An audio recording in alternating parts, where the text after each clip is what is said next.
Hello everybody, I am Boofire191. Last time on Idiocy of the Sith, I talked about how Palpatine was an idiot in regards to what he did with his power. At the end, I mentioned that his lack of direction and misuse of power may not have entirely been his fault. However, before I move on, I want to talk about his rise to power once again, because I think my point was lost in translation for a lot of people. Within the confines of the films, his rise to power didn't make the most sense. In the films, we don't see that the people of the Republic dislike or hate the Jedi. We also don't understand why the Senate loves him, since the only senators we see are the ones who are worried about his growing power. Many pointed out how the expanded universe expanded upon this, but the point I was getting at was lost. In the EU's hope to explain his rise to power, as well as fill in details as to what the Sith are, a disconnect was created. In the films, the rise to power makes little sense. However, in the EU's attempt to explain said rise to power, contradictions as well as disconnects form, which has led to characters being written inconsistently, as well as story beats not making much sense.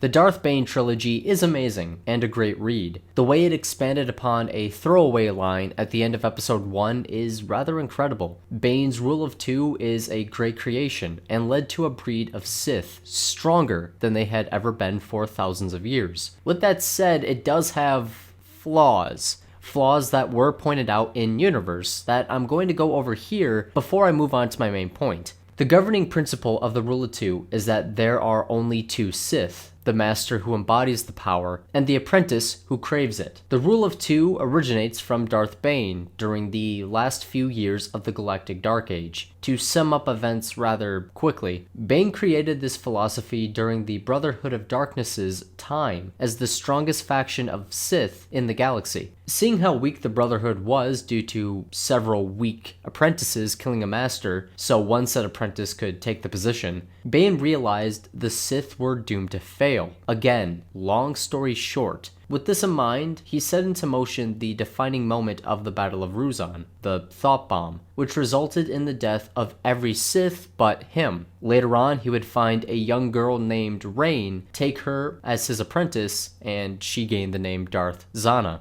Toward the later part of the trilogy, Darth Bane started to worry that Zana was going to wait for him to die and take his place, essentially negating what the Rule of Two was all about. In turn, he started to train another apprentice, but one thing led to another and Zana killed Bane, then took up the mantle of Dark Lord or Dark Lady of the Sith. This highlights some of the errors that the Rule of Two has. What if the apprentice is not strong enough to challenge the master, and said master is too old to properly train another? Or what happens if an apprentice dies, and again, the master is too old to train another? As far as we can tell, this never was an issue outside of the third book in the trilogy, but it was a clear and self-admitted flaw. Moving on to the films. Another major flaw is the prospect of one of the two, master or apprentice, turning to the light and the other, true believer of the Sith, not being able to defeat the other. Essentially, Vader returning to the light and killing Palpatine, thus leading to the death of the Sith, is another major flaw. I have absolutely no issues with these flaws, because again, the material itself points these out and explains they are trade-offs. You get certainty of continuing on, or you get power. You can't have both. However, the inherent flaw with the Rule of Two isn't its lack of endgame. That is a flaw to be sure. The major flaw of the Rule of Two is the disconnect it has with the original trilogy. The entire basis for Darth Bane's Rule of Two is the pursuit of power. The master embodies it, while the apprentice craves it. But this goes beyond that. One of the things that held the Sith back, what made them so dangerous, was their secrecy. Both the Republic and Jedi believed the Sith to be gone for good, resulting in them becoming rather relaxed. Over the course of 1,000 years, the Sith worked in the shadows to accumulate enough power to destroy their enemies. In the grand game of galactic politics, the Jedi and Republic were the masters, those who embodied the power, while the Sith were the ones who craved it.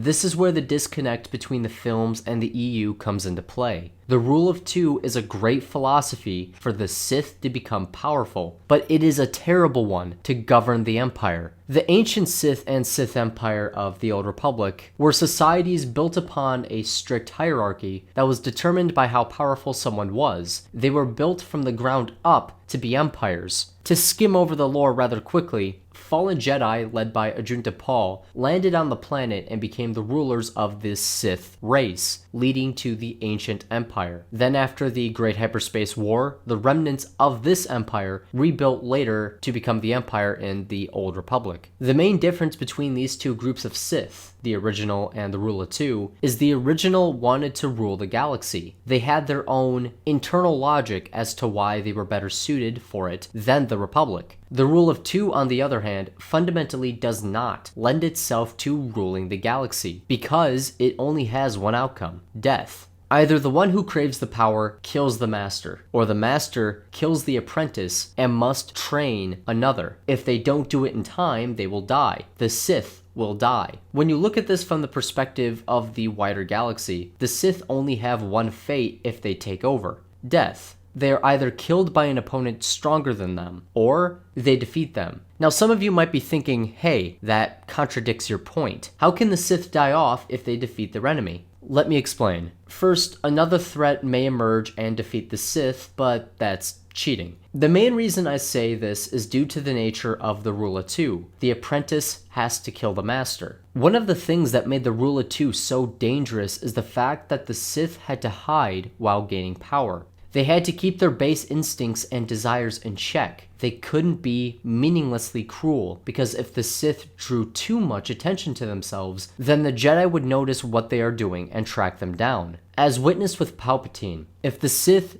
don't have that reason to keep themselves in check, they will do whatever they damn well please, no matter how cruel. Without a reason to keep it in their pants, the Sith will whip it out whenever. Let's imagine how the Sith of the Rule of Two would act, knowing they have to kill each other when both have power over the galaxy. When the duel was a personal affair, the transition of power was rather straightforward. But when you throw in control of the galaxy, the regime change leads to a wide variety of problems. Considering the later Sith of the Rule of Two started to turn away from said rule, I suspect that over time the apprentice would either look for allies among the Empire or train multiple apprentices, all in a bid to kill their master. This results in two things happening. Either the Rule of Two dies out as multiple Sith come to be, as each apprentice takes on more and more pupils in a bid to kill their master, or the apprentice enlists the aid of ambitious Imperials who level the playing field if the apprentice isn't strong enough to win by himself. Either way, both options lead to the Sith getting weaker and defeat the point of the Rule of Two.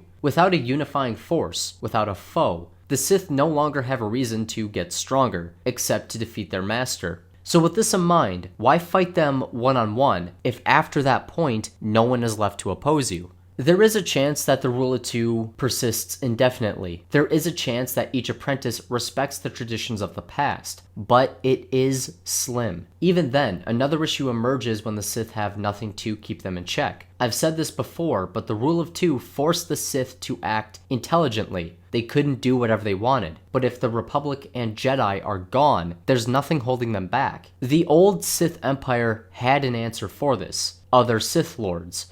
If a Darth pissed off another Darth, they may get a sudden case of dead.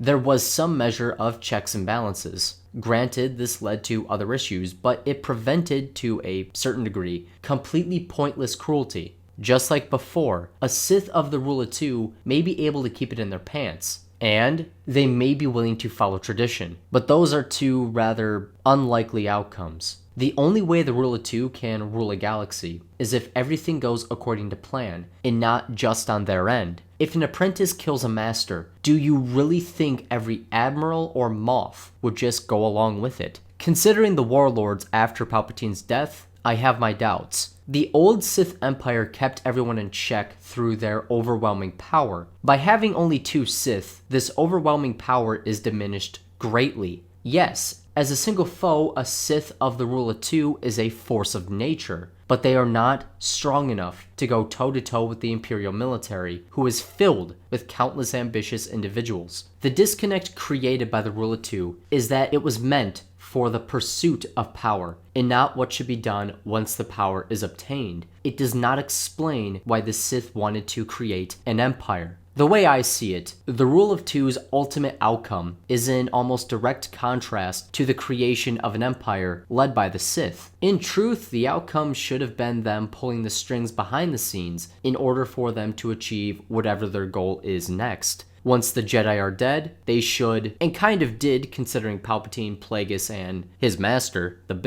Bith, whatever, have tried to figure out the secrets of immortality. Then after that, figure out a way to defeat death itself, or just expand upon the mysteries of the Sith. If the Sith wanted to continue the rule of two, if they wanted to continue growing, getting stronger, they should have worked in the shadows. They should have schemed and plotted, just like the 1,000 years previously, in order to get stronger. They should have remained out of the public eye and hide in order to keep themselves in check, as well as prevent painting a massive target on their back. From what I understand, Plagueis wanted to end the rule of two, but he was killed by Palpatine, so that's kind of a moot point. And so is most of his plan. The way I see it, Plagueis wanting to end the rule of two only lends credence that the rule was not fit for the creation of an empire. With that in mind, it boggles the mind. Palpatine created this empire, but didn't rule it. Instead, he delegated governing to officials while he fucked off to learn more about the dark side.